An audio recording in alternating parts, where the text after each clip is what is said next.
ಓಂ ಶಾಂತಿ. ಎಲ್ಲರಿಗೂ ಒಳ್ಳೆಯದಾಗಲಿ. ಭಕ್ತರೇ, ಗೆಳೆಯರೇ, ಮಿತ್ರರೇ, ಅಭಿಮಾನಿಗಳೇ, ಇವರೇ ನಿಮಗೆಲ್ಲರೂ ಒಳ್ಳೆಯದಾಗಲಿ. ಇದು ನನ್ನ ಪುಟ್ಟ ಮನೆ. ಸದ್ಯಕ್ಕೆಲ್ಲ ಮಶ್ರೂಮ್ ಇರುತ್ತೆ.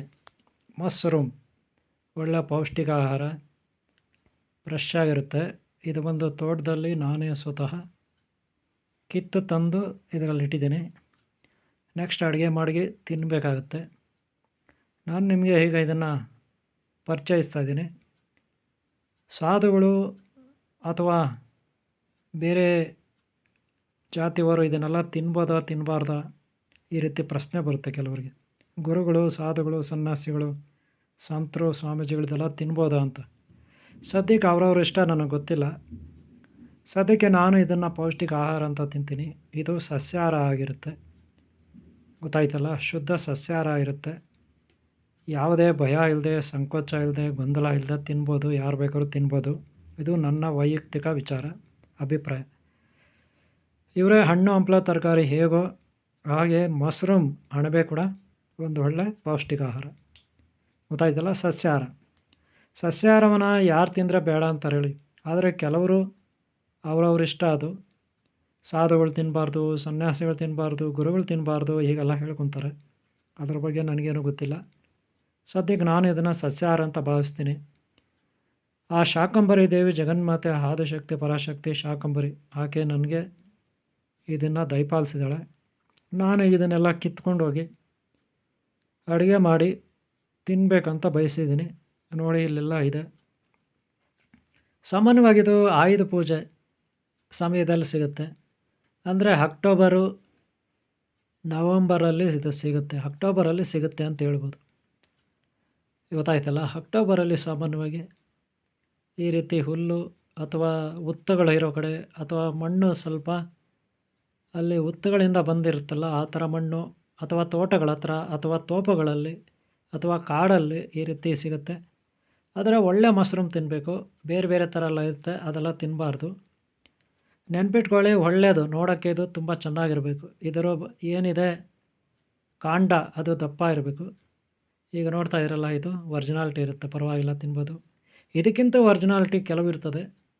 ಸದ್ಯಕ್ಕೆ ನೋಡಿ, ನಾನು ಅದನ್ನು ತಂದು ಅದನ್ನು ಅದನ್ನು ನಾವು ಮಾಡಿಕೊಂಡು ಈ ರೀತಿ ತಿಂತೀವಿ, ಗೊತ್ತಾಯ್ತಲ್ಲ.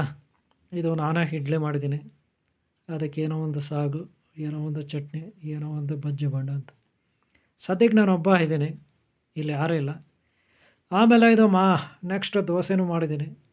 ನೆಕ್ಸ್ಟ್ ಟೈಮು ಬೆಳಗ್ಗೆ ಇಡ್ಲಿ, ಮಧ್ಯಾಹ್ನ ಮೇಲೆ ದೋಸೆ, ಗೊತ್ತಾಯ್ತಲ್ಲ. ಒಬ್ಬ ಇರೋದು ನಾನು.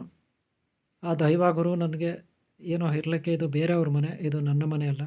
ಇದೊಂದು ಚಿಕ್ಕದಾದ ಮನೆ, ಬೇರೆಯವ್ರ ಮನೆ ಇದು. ಬೇರೆಯವ್ರ ಮನೆಯಲ್ಲಿ ಒಂದು ಹಾಳಾದ ಮನೆ ಇದಿತ್ತು ಮೊದಲು. ಇದೆಲ್ಲ ಹಾಳಾಗಿತ್ತು ಮನೆ. ಗ್ರೌಂಡ್ ಫ್ಲೋರೆಲ್ಲ, ಇಲ್ಲಿ ಕೆಳಗಡೆ ಫ್ಲೋರೆಲ್ಲ ಸರಿ ಇರಲಿಲ್ಲ. ಮೇಲುಗಡೆ ಮಳೆ ಬಿದ್ದರೆ ನೀರು ಬರ್ತಿತ್ತು. ಸದ್ಯಕ್ಕೆ ಅದನ್ನೆಲ್ಲ ಸರಿ ಮಾಡ್ಕೊಂಡು ಇಲ್ಲಿ ವಾಸ ಮಾಡ್ತಾಯಿದ್ದೀನಿ. ಏನೋ ನಂದು ಧ್ಯಾನ, ಜಪ, ತಪ, ಯೋಗ ಅಂತಿರುತ್ತೆ. ಅದರ ಆಧಾರದ ಮೇಲೆ ನಾನಿಲ್ಲಿ ಇದ್ದೀನಿ. ಇವರೇ ನೀವು ಯಾವುದೇ ಸಂಕೋಚ ಬೇಡ, ಮಶ್ರೂಮ್ ತಿನ್ನಿ. ಆದರೆ ಬೇರೆ ಎಲ್ಲ ತಿನ್ನಬೇಡಿ. ಮೊಟ್ಟೆ, ಮಾಂಸ ಇವೆಲ್ಲ ತಿನ್ನಬೇಡಿ. ಮೀನು, ಮೊಟ್ಟೆ, ಮಾಂಸ ಇತ್ಯಾದಿ ಪ್ರಾಣಿಗಳದ್ದು ಯಾವುದೂ ತಿನ್ನಬೇಡಿ. ಆದರೆ ಸಸ್ಯಗಳದ್ದು ತಿನ್ನಿ, ಯಾರು ಬೇಡ ಅಂತಾರೆ.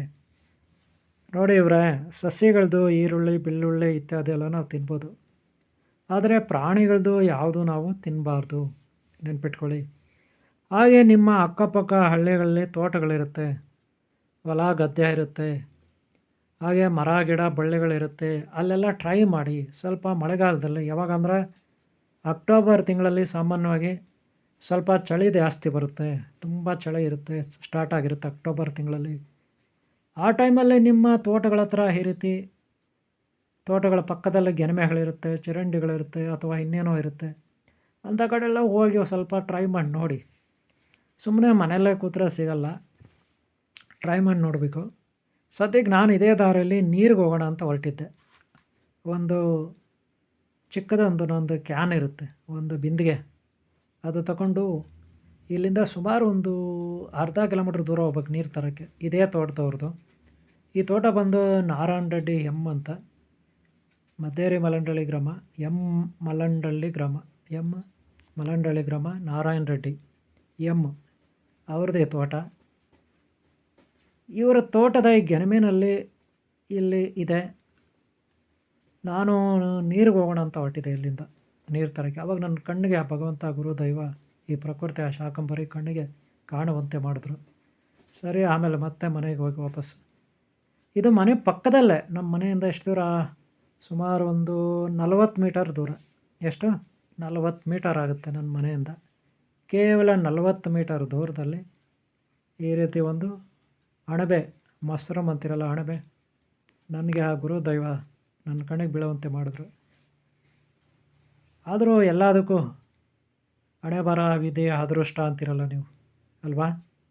ಹಣ ಸಿಗಬೇಕಾಗಲಿ, ಆಸ್ತಿ ಸಿಗಬೇಕಾಗಲಿ, ನಿಧಿ ಸಿಗಬೇಕಾಗಲಿ, ಆದರೆ ಈ ಜಾಗದಲ್ಲಿ ನನಗೆ ಸಿಕ್ಕಿದೆ.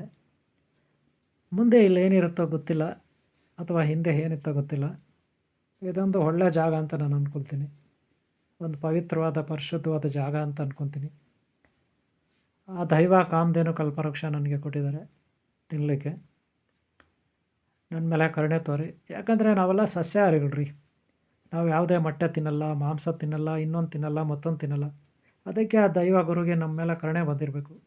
ಯಾಕಂದರೆ ದೈವ ಭಕ್ತರ, ಗುರುಭಕ್ತರು ಅವರ ಕೈನ ಗುರುದೈವ ಯಾವತ್ತೂ ಬಿಡೋದಿಲ್ಲ. ಗುರುದೈವ ತಮ್ಮ ಭಕ್ತರು, ತಮ್ಮ ಶಿಷ್ಯರು, ತಮ್ಮ ಅಭಿಮಾನಿಗಳು ಯಾರಿದ್ದಾರೆ ಅವರಿಗೆ ಸದಾ ಅವರು ಕಾಯ್ತಾರೆ, ಆಧಾರಭೂತರಾಗಿರ್ತಾರೆ, ರಕ್ಷಣೆ ನೀಡ್ತಾರೆ ನೆರಳಾಗಿ. ಅವರು ಏನು ತಿನ್ನಬೇಕು, ಏನು ಕುಡಿಬೇಕು ಅದನ್ನು ಅವರು ದಯಪಾಲಿಸ್ತಾರೆ. ಅದಕ್ಕೆ ನಾವು ಅಷ್ಟೇ ಆ ಗುರುದೈವಕ್ಕೆ ಶರಣಾಗತರಾಗಿರಬೇಕು.